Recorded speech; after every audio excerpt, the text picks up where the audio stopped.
Hello viewers, welcome to my page Noor clothing. আরেকবার আপনাদেরকে স্বাগতম জানাচ্ছি। আজকে আমি রানী গোলাপি অর্থাৎ মেজেন্টা কালার শাড়ি আপনাদেরকে দেখাচ্ছি। এটা 20 জড়ি দিয়ে কাজ করা হয়েছে। পুরো শাড়িটা অসাধারণ কাজ নিখুঁতভাবে করা হয়েছে।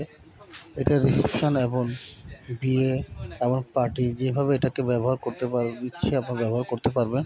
শাড়িটা খুবই সুন্দর এবং আপনাদের সকলকে আমি সবসময় যে অনুরোধ করি, যারা আপনাদের ভাইয়ের চ্যানেল নূর ক্লোদিং যারা সাবস্ক্রাইব করেন না, সবাইকে সাবস্ক্রাইব করার জন্য অনুরোধ জানাচ্ছি। এবং নূর ক্লোদিং পেজটা যারা লাইক করেন না, সবাইকে লাইক করে দেবেন সবাই। এবং প্রতিটা পোস্ট ভিডিও একটু শেয়ার করে দেবেন, যাতে অন্যজন আপনাদেরকে দেখার সুযোগ করে দেবেন। এবং অর্ডারের প্রসেসিং তো আপনাদের জানাই আছে যে কীভাবে অর্ডারটা করবেন, তো নতুন করে বলার কিছু নেই। শাড়িটা খুবই অসাধারণ। যে আপনারা যারা অর্ডার করছেন খুব দ্রুত অর্ডার করবেন, কারণ যেহেতু স্টক সীমিত। ঠিক আছে, তাহলে আজকে পর্যন্ত আবার কথা হবে নতুন ভিডিওর সাথে। আল্লাহ হাফিজ।